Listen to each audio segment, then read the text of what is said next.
Started? Oh, namaste. Selecting the right advertising agency is a critical part of the brand management function. And to discuss this subject, we have with us management consultant Mr. Himanshu Vaidya. Namaste, sir. Namaste. Sir, is it necessary to have an advertising agency or can the company not do it on its own?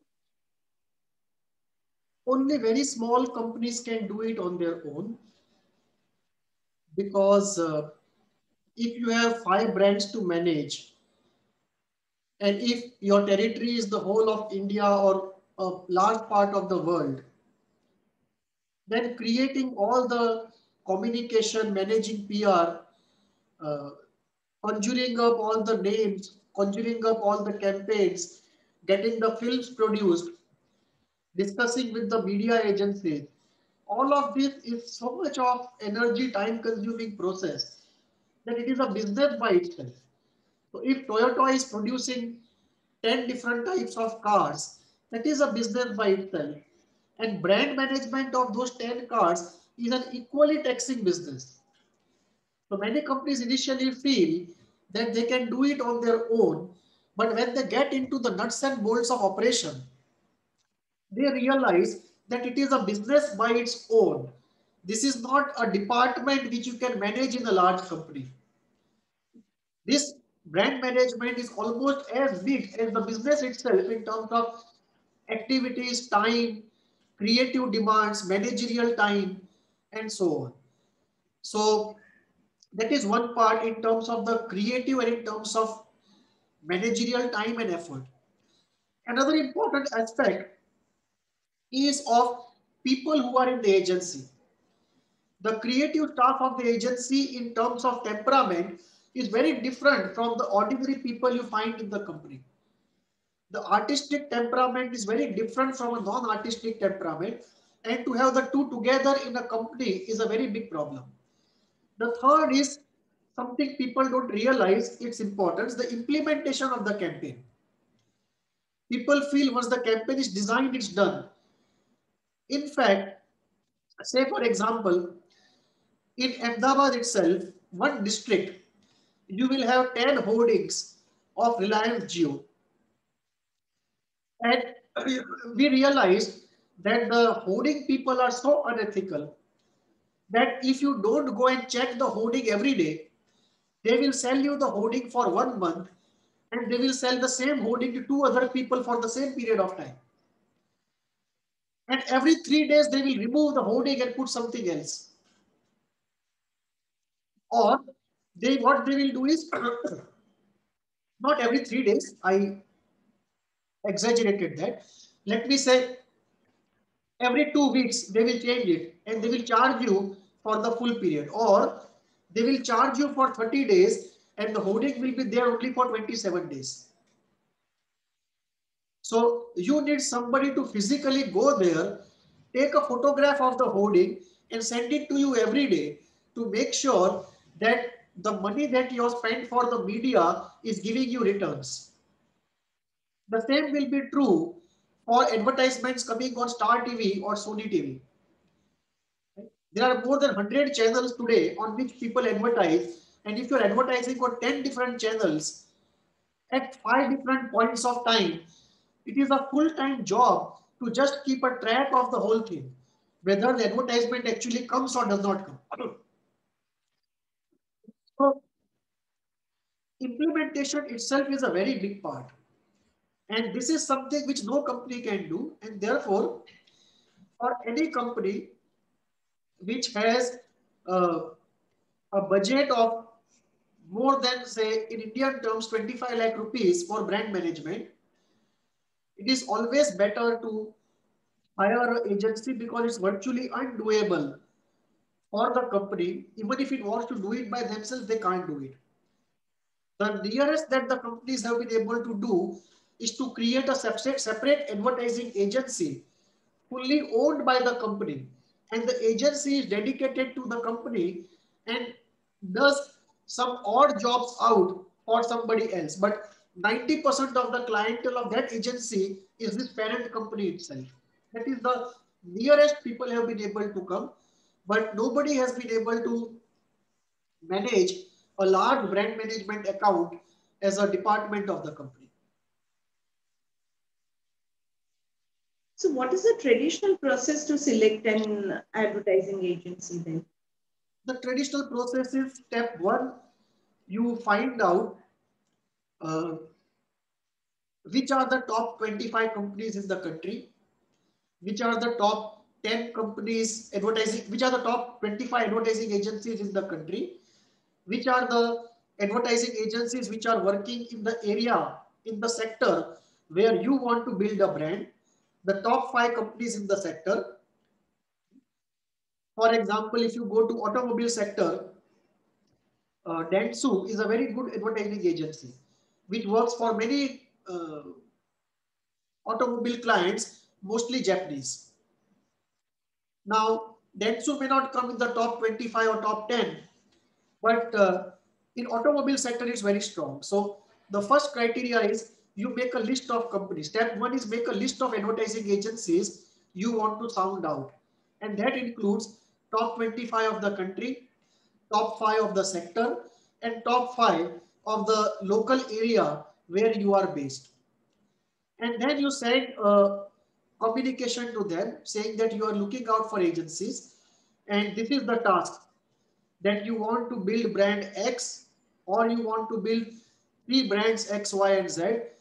This is the website of the company. This is our history. These are the brands we already own.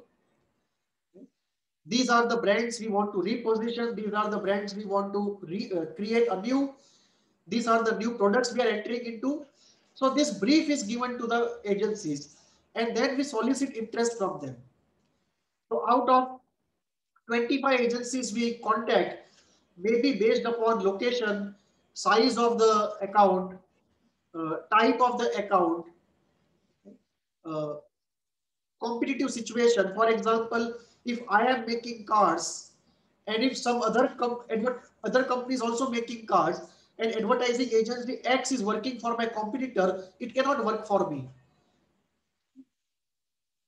Uh, Based upon expertise, based upon the company profile that I have, based upon whether it's a consumer product or an industrial product, based upon size of the budget, based upon all these factors, those interested will come back to me and say we are interested in. So out of 25, if 10 people come back to me, then I invite, then step 2 comes. Step 2 is invite them for a preliminary presentation.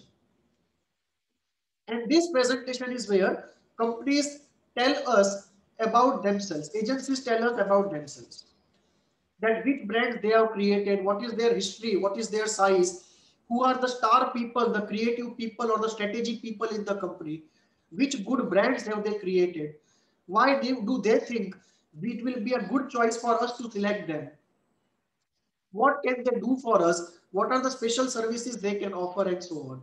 So they make a general pitch. So based upon this preliminary presentation, step 3 is shortlisting few agencies, 2 to 3. And these 2 to 3 agencies are then called step 4 for final presentation. So step 4 is final presentation where the companies uh, give a presentation on how they propose to create our brand or how they propose to maintain our brand. And there they go into specifics, how they will do PR, how they will do events, how they will do advertising, and they bring specimen communication and the strategy they articulate. The core theme of the campaign they articulate. But this intellectual property is still with the agency. If we don't select the agency, we don't have a right to use that presentation. And this takes a lot of work because the agency which is making a final presentation almost has to invest 1 week of 3 people's time to really create a campaign. So unless the agency really feels that they have a chance and they are really interested, they will not come for the final presentation. They will just decline the offer. Okay. So the final presentation then happens and we select one company and then a contract is reached after price negotiations. Mhm. And the contract has all the components of who will own the intellectual property, what are the deliverables, what is going to be the price, what are the payment terms, and so on. And after the contract is signed, the real working with the agency starts, and there is a team from the company and a liaison person from the agency. They usually work together.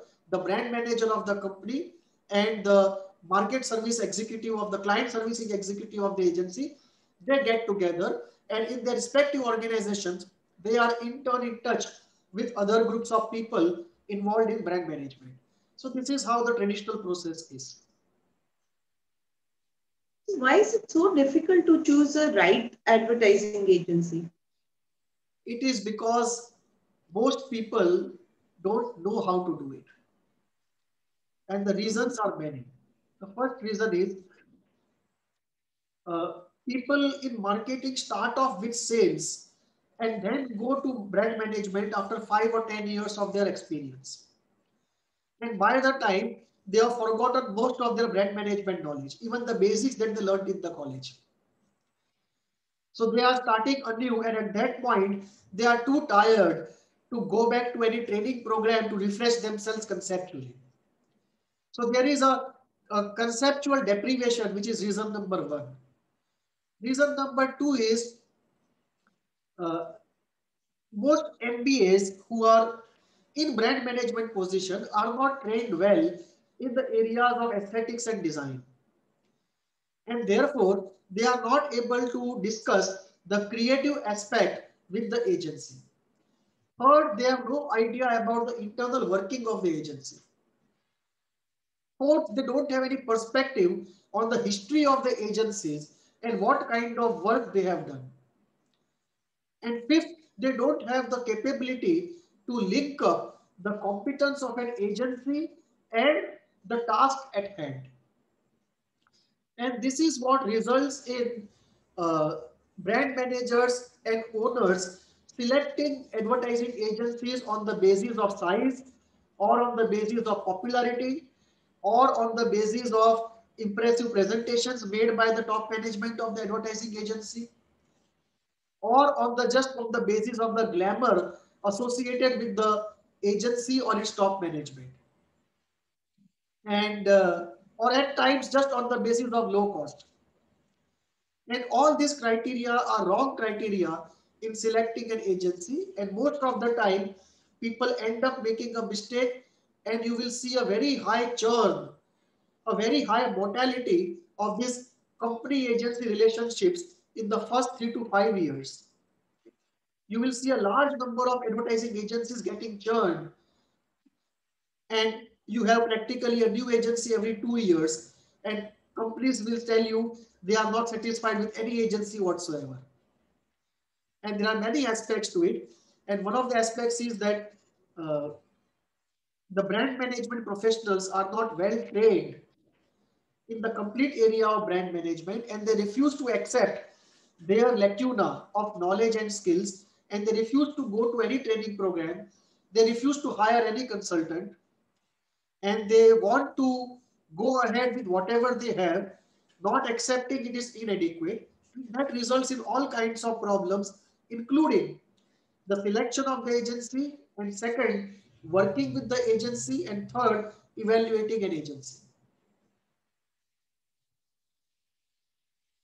So what are the main criteria one should keep in mind while choosing the right advertising agency? At least 7 criteria. First, the size. If your account, if your brand management budget is a few lakhs, a large agency is not going to be interested in it at all. Even if they take up your account, they will give it to somebody very junior in their agency and create a corner in their office where the account will be managed. No senior person from the agency is going to spend time on a small account. So there has to be a congruence between the size of the agency and the size of the account. Two, we must know who in the agency is working on our account. And agencies refuse to discuss this by saying this is our internal matter. But this is the core of the whole thing, that In every agency, you only have 1 or 2 stars, and most of the people are just above average. And unless the stars come onto your account, the account is not going to produce anything outstanding. The third is knowing the strength of the agency. Different agencies have different strengths. Some agencies are good in creative, some agencies are good in copy. Some agencies are good in creating new brands, some agencies are good in maintaining already created brands. So this is very important to know whether you are in consumer marketing or you are in technical products. Fourth, it's important to know which agency is good in consumer marketing, which is good in technical products if you have a technical product. Because if it's a technical product, a consumer marketing agency finds it very difficult to handle technical products. Fifth, it is very essential to know the scalability of the agency. So if you are launching a product today in one state and tomorrow you will be launching all over India, and thereafter in Asia, you have to know the scalability of the agency. Will the agency be able to be with you in this journey, or will you have to change agencies once you go out of the state or out of the country? Fifth, it is very important to know whether the people who created good brands in the past are still in the company, in the agency. What agencies do is they will tell you, we have created these 25 brands in the last 10 years. They will not tell you that the people who created these 10 brands are no longer with the agency. But actually, it is the people who create brands. It's not the organization which creates brands. And there are few stars in any agency who create brands. So the quality of the creative director is a very good element to monitor. Sixth, it's very important to know how strong the agency is in execution and negotiation. Because if the agency cannot get you the best rates of media, you have had it. Because 85% of budget is actually, at least 80% of brand budget actually goes to the mass media. And there, the scope of saving money is to the tune of 30%. So the agency has to be good enough to negotiate it. If the agency is not good enough to negotiate it, you should take it in your hands and negotiate directly with the media sellers or media buying agencies. So either directly go to the media or go to media buying agencies. This is sixth. And seventh, the agency has to be good in research. If the agency does not have the strength in research and strategy, it's a possibility the agency may just be good in creative, but not be good in strategy and research. And that also is an element. And lastly, the legal aspect of owning the brand, the company, the agency should be cognizant of the legal aspects of the brand. These are some of the criteria. Uh, Apart, of course, from the fact that the company should be able to deal with you on an everyday basis in terms of their staff being near to you geographically. This is not something which can happen only on Zoom. A physical presence is necessary of the agency where the client is. At least an office has to be there, if not the main office. So these are the criteria which have to be kept in mind while selecting an agency. Sorry, you were saying something. I was asking, is it better to then continue with one agency over a long period, or should you swap agencies in between, or you have a contract and then change as and when required? It takes time to build a brand. It takes time for the agency to understand the company and understand the brand, understand the consumer, understand the sector. So too quickly, if you change agencies, nobody will get a grip on the subject. If you don't change for too long, people become complacent. They feel this account is not going to go anywhere, so you can take it easy. So the ideal time frame, in my view, is 3 years. that every 3 years you should change the agency which is working on a particular brand. You may still continue to work with the same agency for a different brand on which it was not working before. But better not to have the same agency so that the agency does not become complacent and the new agency brings some fresh perspectives and ideas. Unfortunately, uh, the selection of agency and the working with the agency is so turbulent that very few companies actually exercise this luxury of a 3-year continuity. The turbulence itself is so high between the company and the agency because of various reasons that most of the contracts don't go beyond 1 to 2 years. 2 years is the maximum that 70% of contracts end up with. Very few contracts actually go uh, beyond 2 years in a continuity. It's a possibility that you have 2 years of contract, 1 year of break, and again you go back to the same agency. But it's very difficult to really have a long-term continuity. These are rare cases, very fortunate cases, but more of an exception than a rule. So is it better to go for one full, one stop full service agency, or go for a modular hiring or multiple agencies to deal with Uh, different aspects of your yeah, brand campaign? there are 2, 3 different aspects to it. Uh, Let us say you are working with 3 domestic agencies in the Indian market, and now you want to enter Europe. Now there is no way these agencies can help you because they are not in Europe. They don't know what is the customer. They don't know the local place. They don't know whom to call for hiring uh, a hoarding or hiring the media there, or which media is working, which customer segment is watching which media. So you need a company, you need an agency which is multinational, which can handle India and Europe together.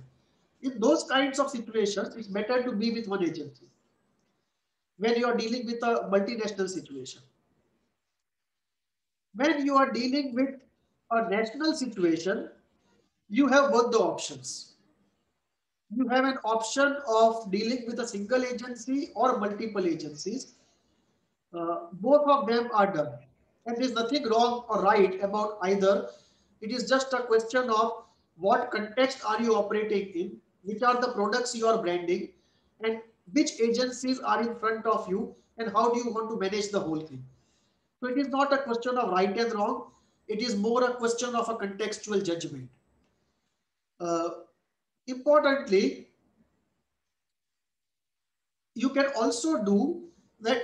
Let us say you have a single agency working on 5 different brands, but you separate the creative work from media buying work. You tell the agency that you will be responsible for strategy and creative, but media buying we will do.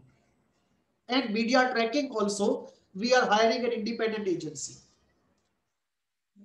So you can retain a, it's called retainership, that you give the agency a fixed amount per month for strategy and creative, but media buying you deal with a separate agency, media release and tracking you deal with a separate agency. So you go into a modular structure, although the agency is only one. Right? And this people do because there is lot of saving which can be done in media buying. It's almost 30 to 40% of brand budget, and that goes into crores of rupees.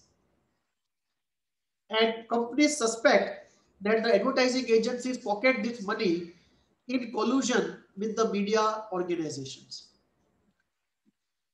And therefore, many companies today go for retainership model where they only give strategy and creative to an agency. Media buying they do themselves, and Okay. media release and tracking they hire Okay. a separate agency. So this debundling also is in place. Right. So can we have multiple agencies working for multiple brands of the same company, Yes. or an agency working for many brands of the same? product. Yeah, it is actually a fact of life that it is happening. Earlier, people used to say that one company having more than one advertising agency will create too much of friction and too much of uh, hassle, too much of conflict of interest, and it will be ugly. But experience has shown that it is not so. Companies have hired multiple advertising agencies for their different brands or divisions very successfully. In fact, it creates a very healthy competition. And this is done in two ways. For example, if a company has two divisions, or two, let us say a group has two companies, one company in the industrial products, one company in the consumer products, you can have two different agencies. Or in the consumer segment itself, we have 10 different products, say 5 products in the uh, foods category and 5 products in the FMCG category or something of that sort. Then we have a separate agency for food products and a separate agency for cosmetics or personal care products. And there is a healthy competition. I think this not only is uh, being done today, not only is it feasible, but it's a good practice to have healthy competition in the area of brand management. And so, what are the usual difficulties, a brand manager would face dealing with an advertising agency? Brand managers have three difficulties in dealing with advertising agencies. First, they have forgotten most of their knowledge of brand management. They are not ready to refresh it and they refuse to accept it. So there is a competence deprivation. There is a competence scarcity. Let me not say deprivation. There is a competence scarcity. Two, uh, sorry, uh, management graduates who are in brand management are not usually trained in the area of aesthetics. So when advertising agency brings a possible creative, let us say in blue, green and yellow, or a particular typography or a particular composition, the brand manager is not trained to evaluate color, form, typography and composition. He does not have any idea about this. So he can only give an intuitive response that I like it or I don't like it. He can't reason it out. So if a company is advertising agency brings a logo for a bank and the logo is circular or spherical, the brand manager does not have the knowledge to say we want something linear and something which is a solid figure like a square or a triangle or a pentagon. We don't want a circle or a sphere because that form is a very unstable dynamic rolling form. We want a stable non-rolling solid form when it comes to trust in the banking sector because trust is central. So when trust is central, you have all those linear solid forms and the color typically is blue or red or black or deep green. You cannot have pink and you cannot have a composition of pink and blue. Those kind of compositions you will not see in the banking sector. So sector specific aesthetics is an area they are completely not trained for. Third, they are not trained in the area of film production. And all advertisements by and large are audio visual, at least on TV and theaters. And they have no idea about how to evaluate it. Fourth is they are not aware most of the times about the long-term strategic implications. And fifth is research.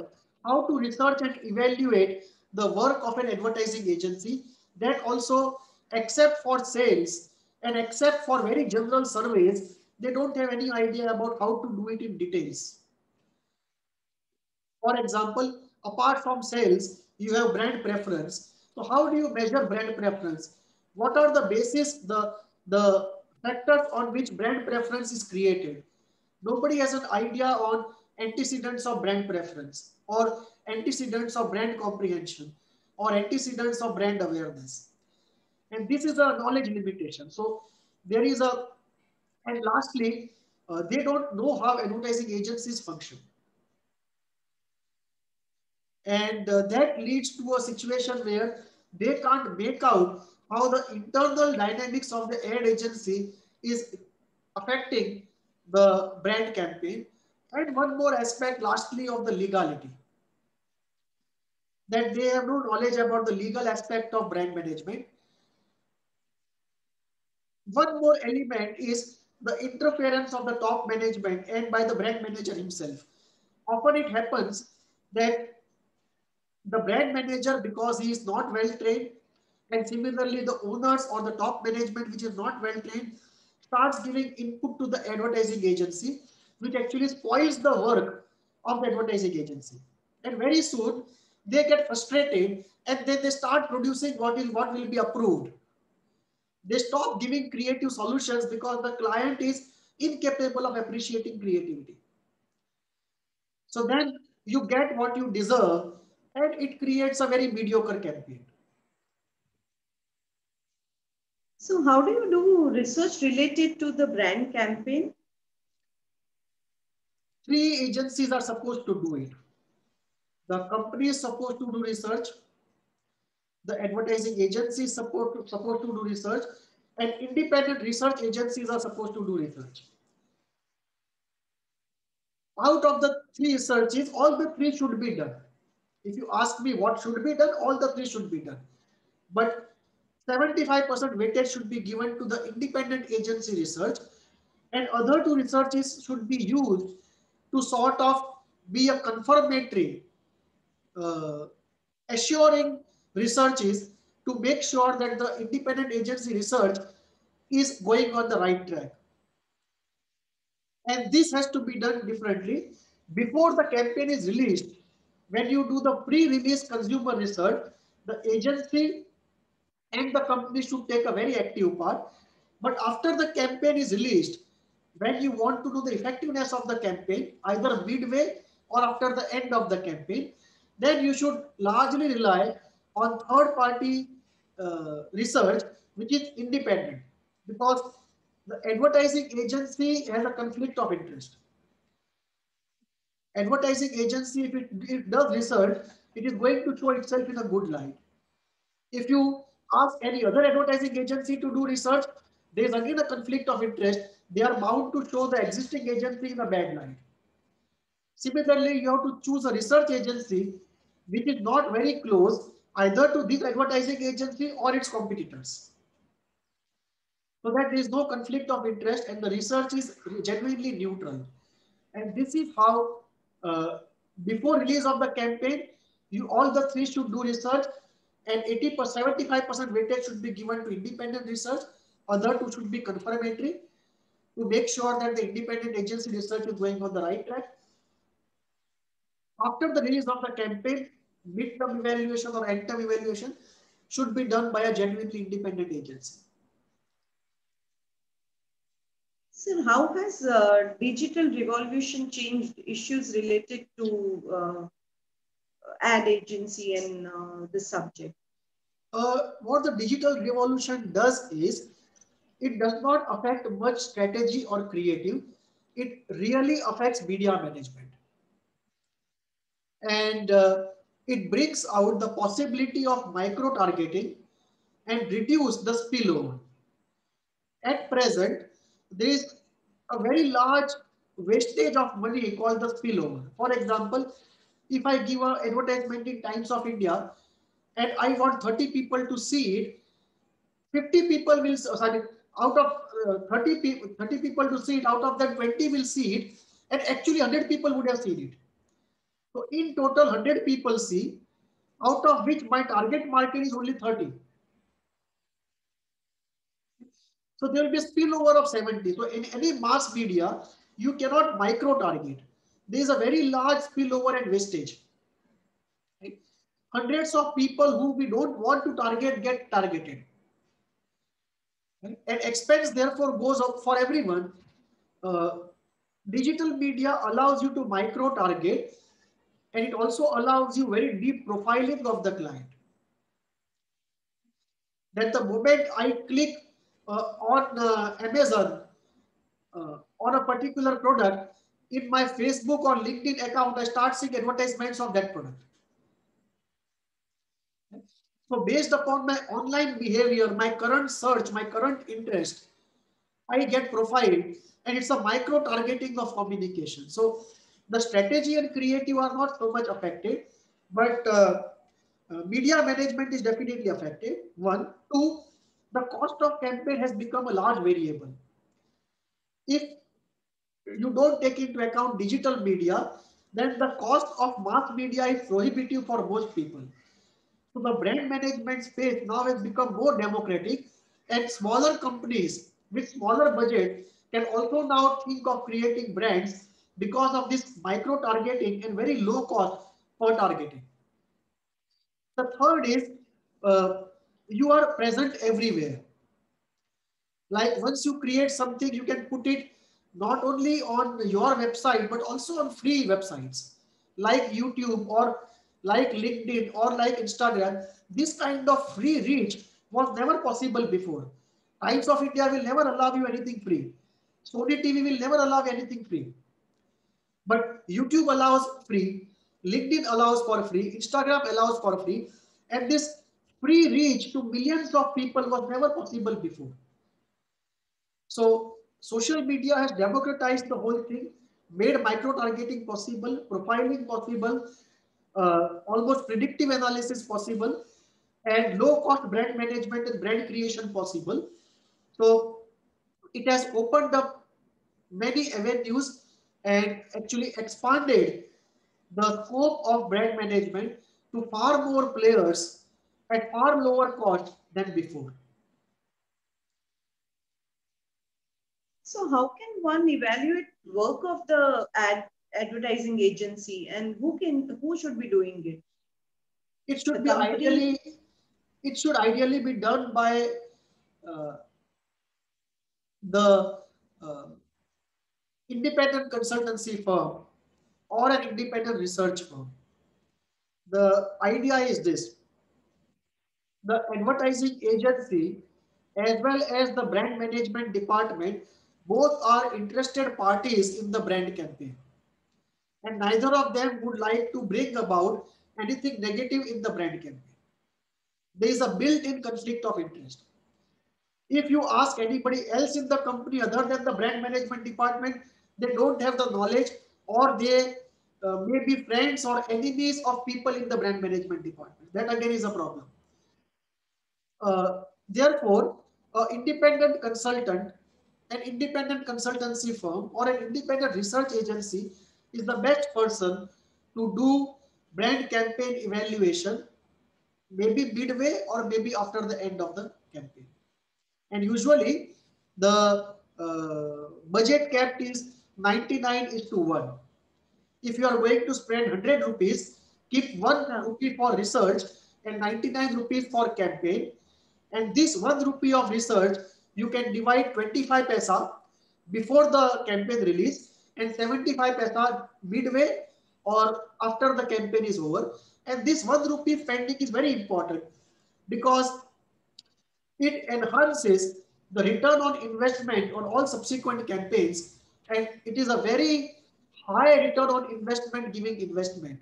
And therefore, this research spending is very, very profitable. Unfortunately, most people don't do it. So does psychoanalysis have a role to play in selecting the ad agency, Uh, ad agency? Not directly. We don't psychoanalyze people and then make a decision on the agency. We don't put them on the couch and do it. But indirectly, in the sense that the creative work of the agency in the past and in the present, what they are proposing to us, that can be put to some psychoanalytic testing. And that can be used to find out if or not our purposes will be met by this agency, or if the creative needs to change its flavor or its direction, and we can give them some brief on how to do it. That's one of the reasons, that's one of the ways psychoanalysis can be used. The second way is in naming. because naming and aesthetics, apart from the whole campaign, of course, naming and aesthetics are areas where psychoanalysis can be deeply used but is not being used. I still remember as a child, there used to be this baby foods. And in those days, I am not sure what it is now. I remember two drinks, Ferrex and Cerelac. This used to be baby foods long years back. And I used to have hundreds of associations just by hearing these names. And I would insist that I want only this and not this. Similarly, you had Campa Cola and Thrill, right? Or Rush and Gold Spot. These used to be soft drinks. And just by hearing these names, so many associations come up in you, right? And uh, you tend to buy one and not buy the other, and the whole process is unconscious. You don't know what is happening. And therefore, it is very necessary to find out how the psychoanalytic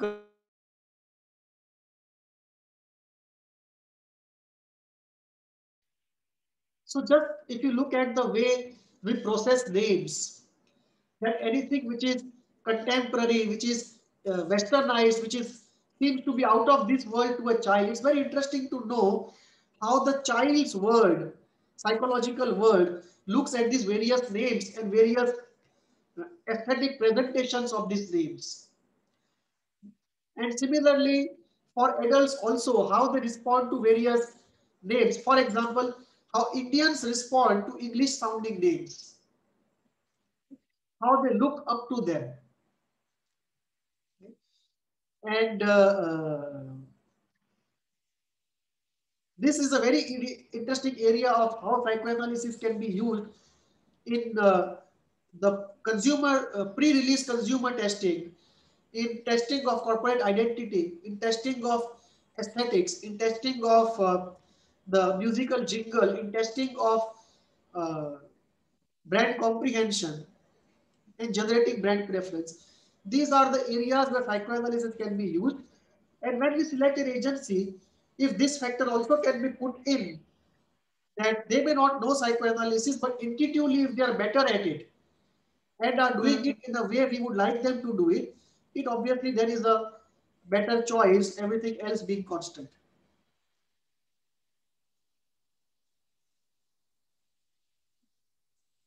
Yes. Uh, Thank you, sir, for sharing your knowledge about over this as well. And we have discussed today an interesting topic in the which is a broad area of brand management. And keep watching our coming videos. And meanwhile, even write to us at hvindia@gmail.com. Thank you. Namaste. Namaste.